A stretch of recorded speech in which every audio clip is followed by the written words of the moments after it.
오늘 우리들에게 주시는 하나님의 말씀 사도행전 2장 1절에서부터 21절 말씀입니다.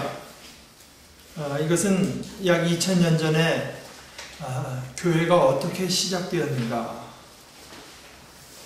우리 지금 교회로 모이지 않습니까?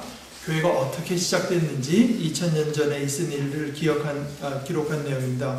여러분들 들으시기 바랍니다.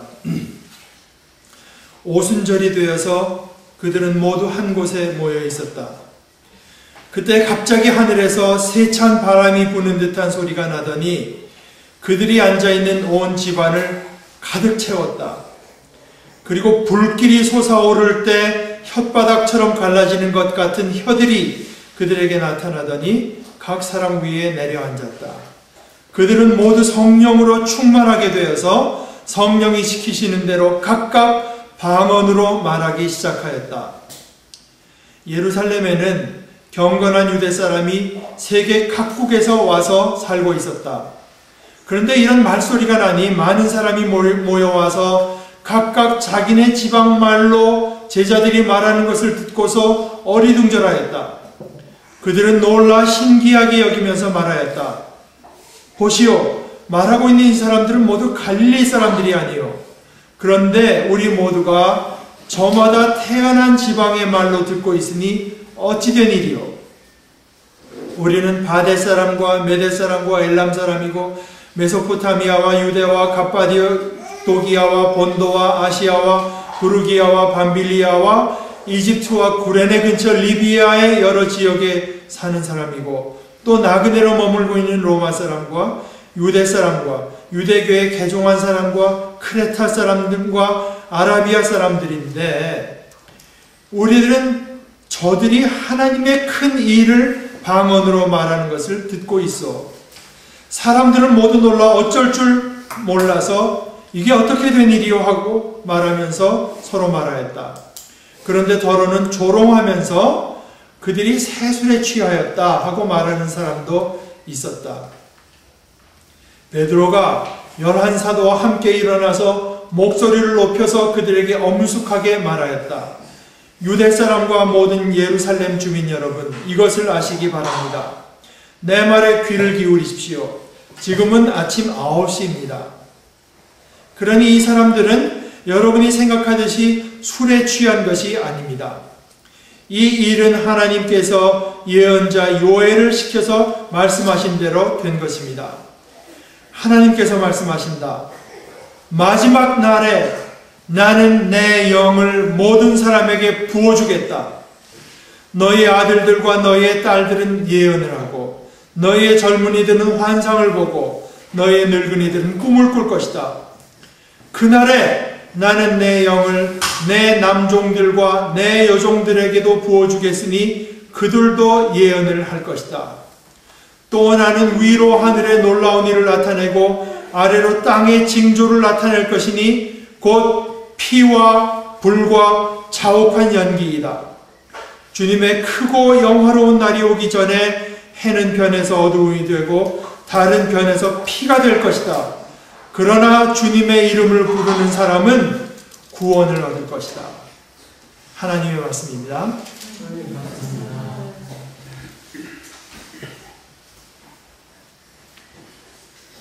우리 청소년부는 남아있을 건가? 갈 건가요? 어떻게 해요?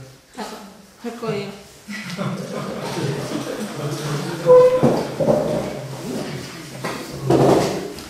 오순절. 우리말로 순하면 열흘을 말하는 거 아니겠습니까? 우리 한 달에도 상순, 중순, 하순, 게 열흘 이제 단위로 하잖아요. 오순절이라고 50일을 말하는 것입니다. 정확히 말하면은 이제 49일, 50일 이렇습니다. 이건 뭐냐면은 이스라엘 사람들의 명절 가운데에서 유월절 있잖아요. 무교절이라고도 하는 유월절.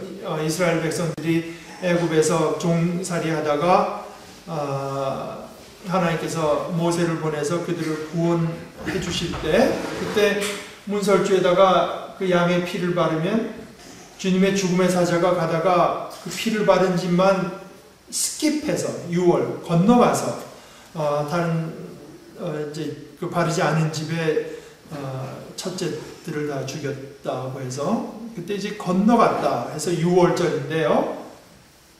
그로부터 50일 지났을 때, 그러니까 어떤 때는 성경에는 77절이라고 합니다. 7 weeks, 7일씩 7번. 근데 이때는 이제 그 곡식의 첫 단을 주님께 바치는 때입니다. 그래서 본래는 이제 농사와 관계된 명절이지만 그러나 대개 그때가 이스라엘 백성이 이제 애굽에서 빠져나와서 시내산에 도달해서 모세가 이제 그 지도자로서 하나님의 말씀, 율법, 십계명을 받을 때와 되게 일치한다고 해서 나중에는 이것이 6월절이, 오순절이 하나님으로부터 그 율법을 받은 날과 이제 연관이 되기도 했습니다. 이게 이스라엘 사람들의 큰 절기 중에 하나입니다. 명절. 그러니까 우리가 지난주까지 7번 6월 그 부활절 예배가 있었습니다. 부활절이 절기가 7주 지속되고 오늘 이제 오순절로 들어오게 되는 것입니다. 오순절이 되어서 그들은 정확히 모르지만 뭐 예수님의 제자 한 120명 정도가 한 곳에 모여 있었다고 말하는 것입니다. 그때 갑자기 하늘에서 아주 그냥 세상 바람이 부는 듯한 소리, 그러니까 바람 자체는 아니었던 것 같아요. 그냥 굉장한 바람이 부는 것 같은 소리가 이제 나더니 그들이 앉아있는 집안을 그것이 가득 채웁니다. 성령 충만함 가득 채웁니다. 그러고 나서 소리뿐 아니라 그 다음에 나타난 현상은 뭐냐면은 불길이 솟아오를 때 그 혓바닥 같은 것들이 그들에게 나타나니 각 사람 위에 내려앉아요. 이 하나님께서 나타나실 때 어떤 연기와 그 큰 이런 그 불 이런 것으로 이제 나타났던 것들이 출애굽에도 기록되어 있는데 하나님의 나타나심인데 여기서 하나 독특한 것은 이것이 혀 같은 불이 혀 같은 모양으로 돼서 각 사람에게 내려앉았다.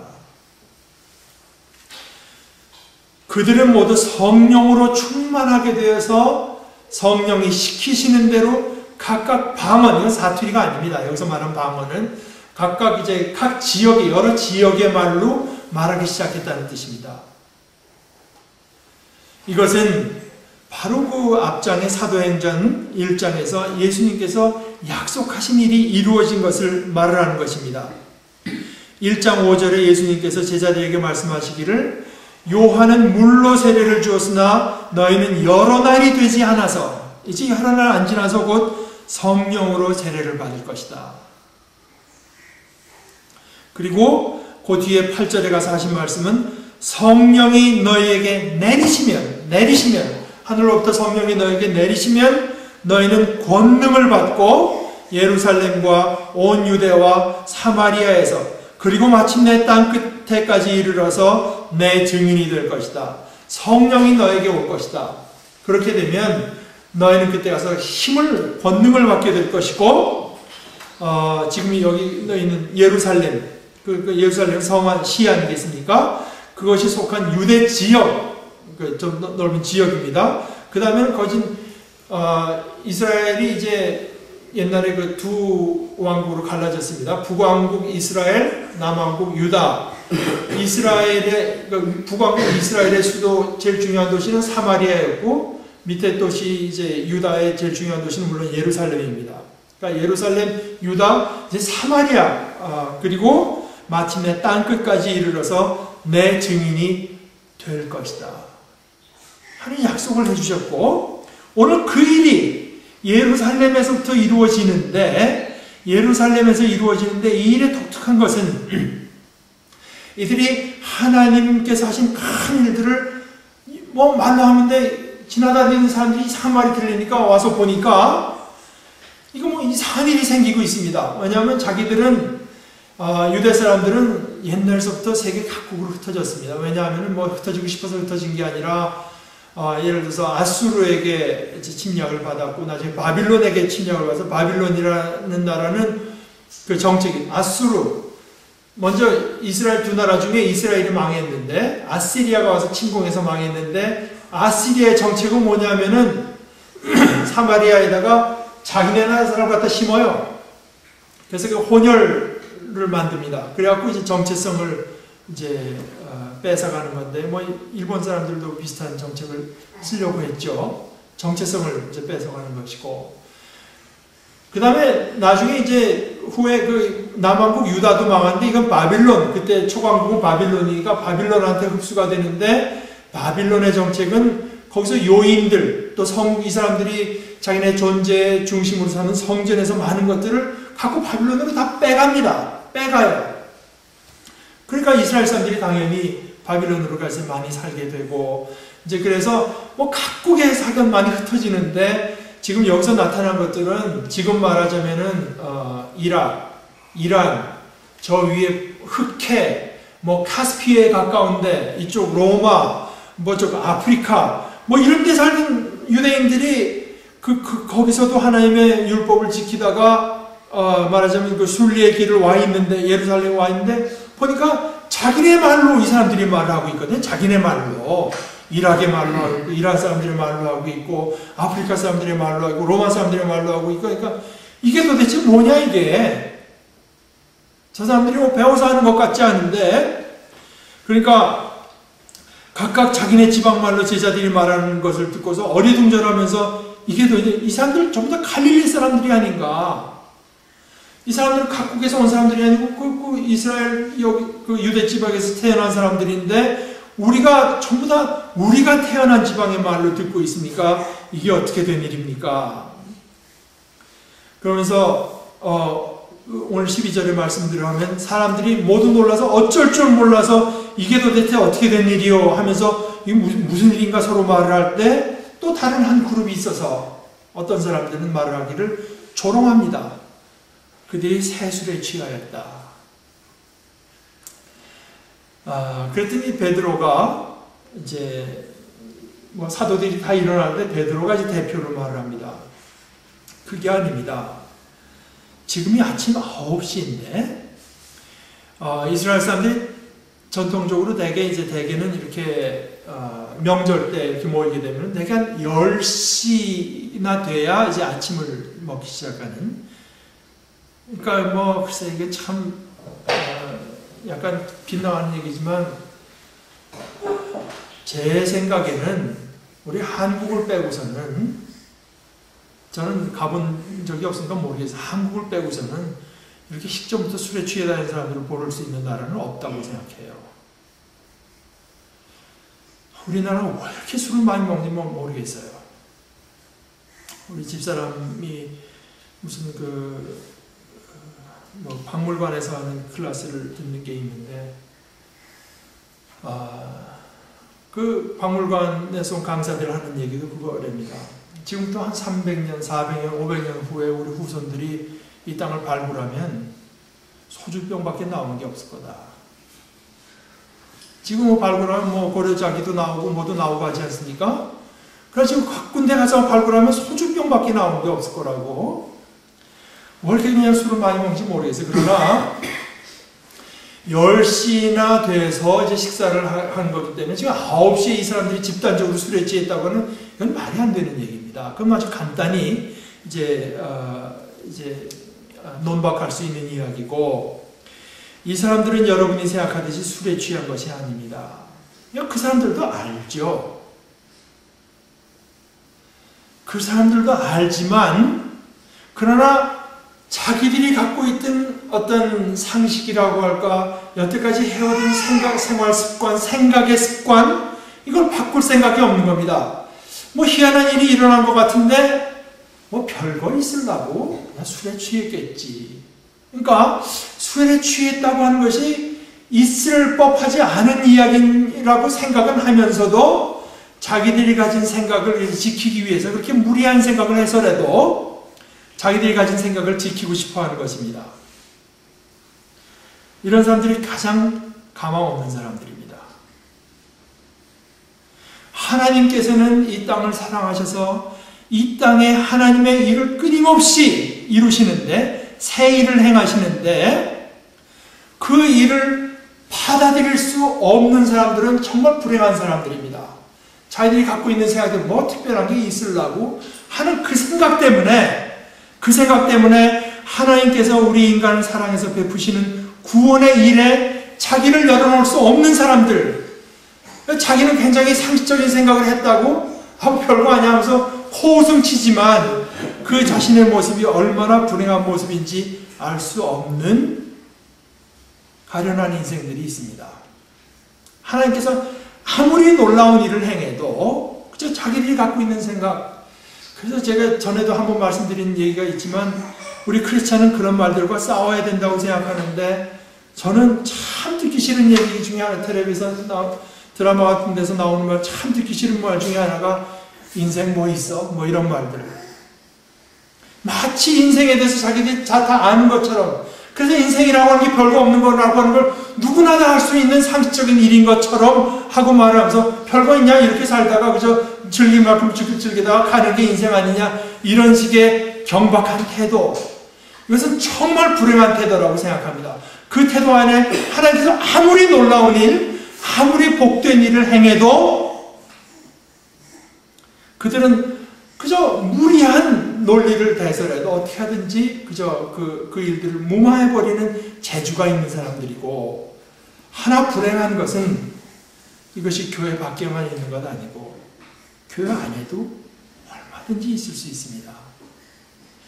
저는 좀 비관적으로 봐서 6개월 이렇게 보는데, 뭐 실제로 2년 될지 3년 될지 몰라요. 무슨 얘기인가 하면 대개 제가 여태까지 본 우리 많은 크리스찬들의 모습이라고 하는 것은, 교회에 와서 어쩌다 뭐 어려서부터 나온 사람도 있겠지만 전도를 봐서 교회에 와서 한 6개월 또는 한 1, 2년 사이에 교회에서 듣고 보고 자기가 느낀 것, 그게 다인 줄 알고, 신앙은 그게 다인 줄 알고 평생을 그저 그때 보고 들은 것으로 만족하면서 평생을 살아가는 사람들이 제가 관찰하면 90%가 넘는 것 같습니다.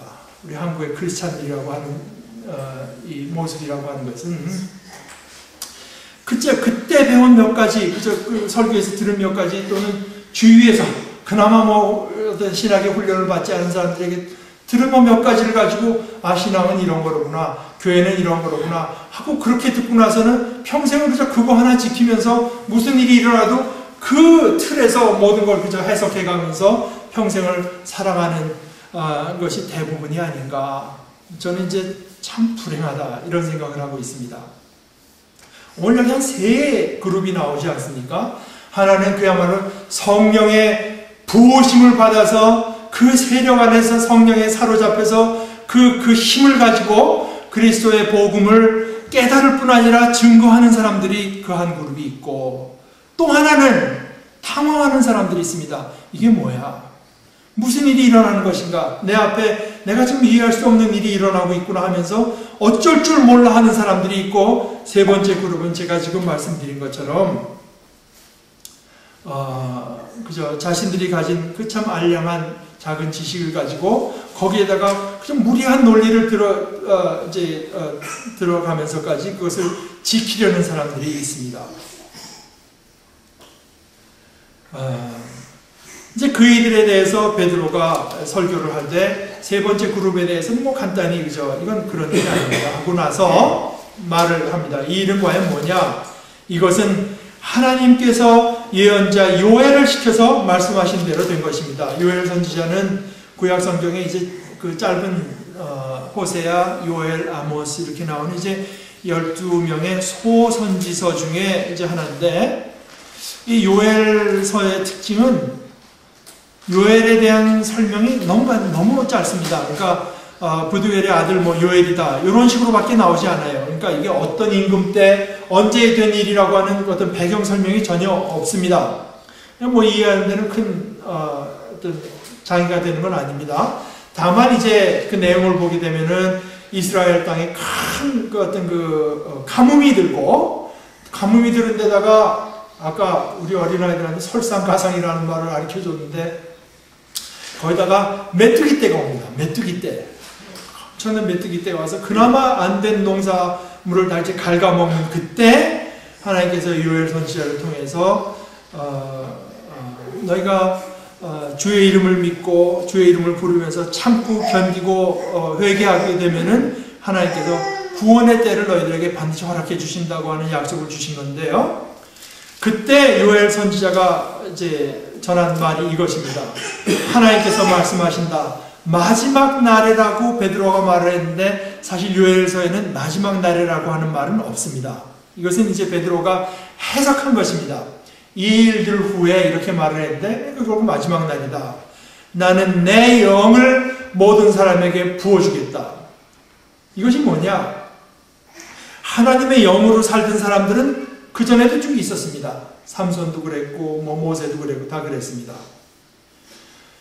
그러나 여기서 독특한 것은 모든 사람에게 마지막 날에 가서 여태까지는 몇몇을 택해서 하나님께서 성령의 일을 베풀어 주시고 다른 사람들에게 하나님의 뜻을 해석해 주고 했지만 이제 마지막 날에 나는 내 영을 모든 사람에게 부어주겠다. 그러면서 너희의 아들들과 너희의 딸들은 예언을 하고 하나님의 말씀을 받아서 예언을 한다. 하나님의 영이 우리들에게 내려오셔서 처음 우리들에게 주신 것은 소통하는 것입니다. 소통하는 거예요. 하나님의 뜻을 우리들에게 밝혀주는 것입니다. 너희의 젊은이들은 환상을 보고 너희의 늙은이들은 꿈을 꿀 것입니다. 사람들마다 각각 그들의 형편에 맞게 다른 식의 어떤 하나님의 은혜를 받을지는 몰라도 다 영을 받게 될 것입니다. 그날에 나는 내 영을 또 내 남종들과 내 여종들이라고 했는데 사실 이제 구약의 말씀, 요엘의 말씀에 이 내라고 하는 말이 없습니다.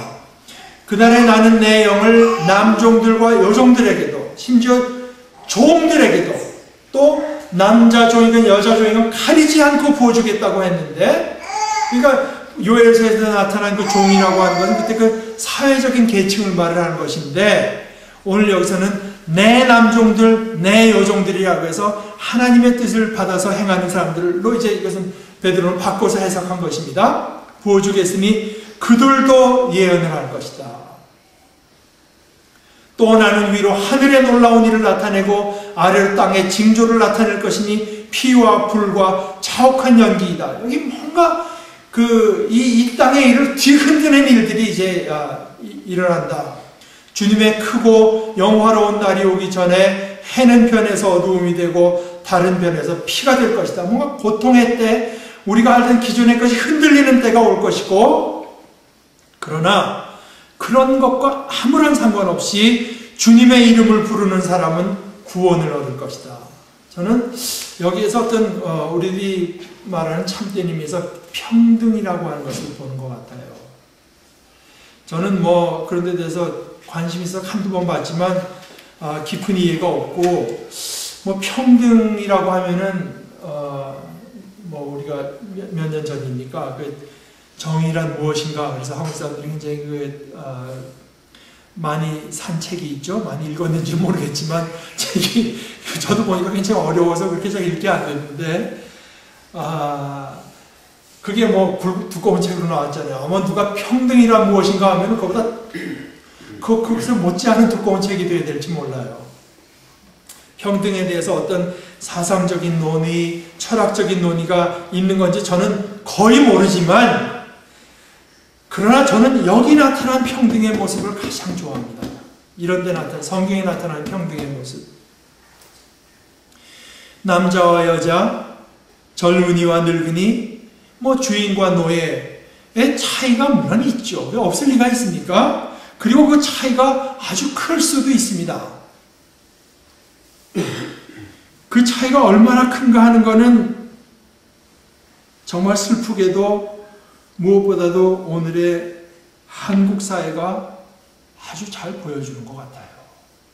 갑과 을. 이 차이가 얼마나 큰 것인지. 성경은 말입니다. 또 복음은 그 차이를 절대로 부인하진 않아요. 또 나쁘게만 말하는 것도 아닙니다. 그뿐만이 아니라 성경에서 말하는 것은 강한 자와 약한 자가 있습니다. 또 성경에 대해서 신약에 대해서 신앙에 대해서 좀 세련되고 발전된 생각을 가진 사람이 있고 어린아이 같은 사람들이 있습니다.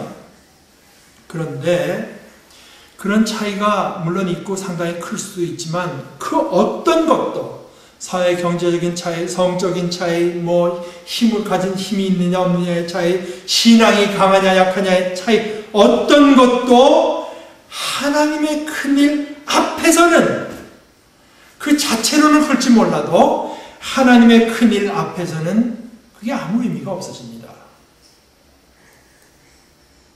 차이가 있습니다. 있으나 하나님 앞에서 문제가 되는 것은 주님의 이름을 부르는가 아닌가, 그 차이가 있을 따름이지 다른 어떤 차이도 없어집니다.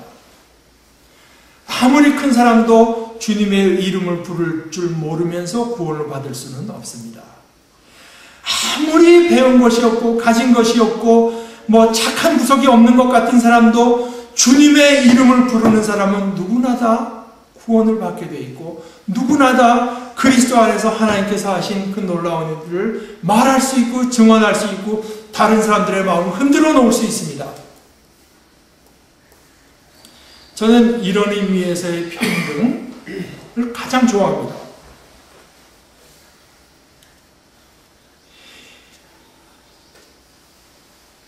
성령의 은혜를 받고 지내는 사람들, 또 그 일들에 대해서 뭔가 어떤 개방적인 사람, 저거는 내가 생각하지 못하는, 저거는 저런 게 있으리라고 전혀 상상도 못했는데 저런 게 있구나 하는 사람이 있는가 하면, 저거 별거 아니야, 뭐 인생에 뭐 있겠어, 그거 뭐 별거 아니야, 술 취한 거지, 이런 식으로 그저 마음 편히 지내려는 사람들도 있습니다.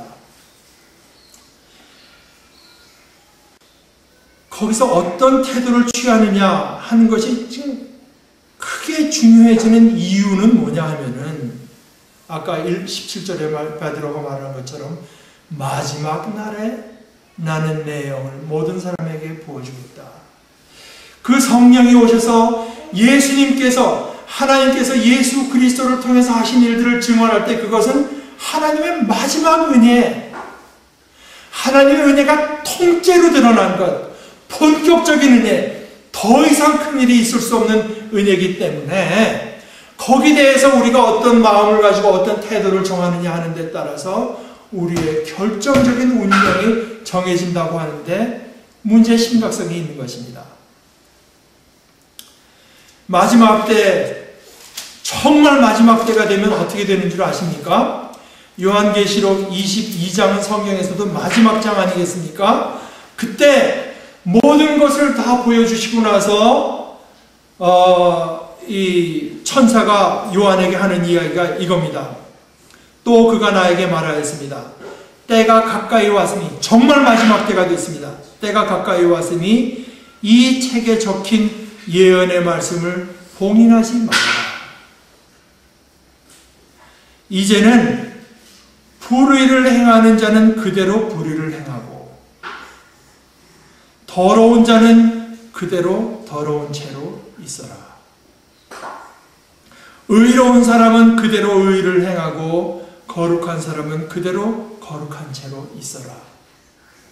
정말 마지막 때에 가서 우리의 선택의 여지, 하나님께서 개입하실 만큼 개입했기 때문에 거기에 대해서 우리가 보인 태도는 우리의 마지막 태도가 되는 때가 반드시 있습니다. 우리가 이제 마지막이라고 했는데, 여러분들, 미국에서 말입니다. 예를 들어서 졸업식 할 때요. 졸업식을 뭐라고 부릅니까? 여러분들 다 학위 받으셨죠? commencement라고 부릅니다. commencement는 시작입니다. 시작. 졸업이라고 하는 것은 그 사람으로 하여금 이제는 본격적으로 학문 활동을 할 수 있도록, 이제 본격적으로 예술 활동을 할 수 있도록, 그것을 시작할 수 있도록 자격을 준 것일 따름입니다. 이제 그는 자기가 여태까지 배운 것을 가지고 본격적으로 학문 활동을 할 것이고 모든 활동을 할 것입니다. 제가 들으니까, 저는 뭐 박사학위를 못 받아봤으니까 모르지만 독일에서 박사학위 받으니까 그러는데, 이제 독일에서는 그것도 복잡한 식으로 안 하고 한 가지 서약은 하는데 내 평생 공부하겠다 하는 서약은. 왜냐하면 박사학위라고 하는 것은 학문의 완성이 아니라 이제부터 제대로 학문을 할 자격을 갖췄다. 이제부터 공부한다 하는 그런 의미라는 거 아니겠습니까? 마지막이라고 하는 것도, 여기서 마지막이라고 하는 것도 그런 의미입니다. 이제 우리는 본격적으로 살 준비가 되어 있는 거죠. 모든 게 끝나서 마지막은 아닙니다. 사실은 성령께서 오셨다고 하는, 지금 사도 베드로가 말하는 것은 이것인데, 성령께서 지금 이렇게 모든 사람에게 주어졌다고 하는 말 뜻은 뭐냐? 그야말로 마지막 때가, 하나님께서 예언하시고 약속하신 마지막 때가 와서 그 일이 지금 여러분 앞에 벌어지고 있는 것입니다 하는 사도 베드로의 이야기입니다.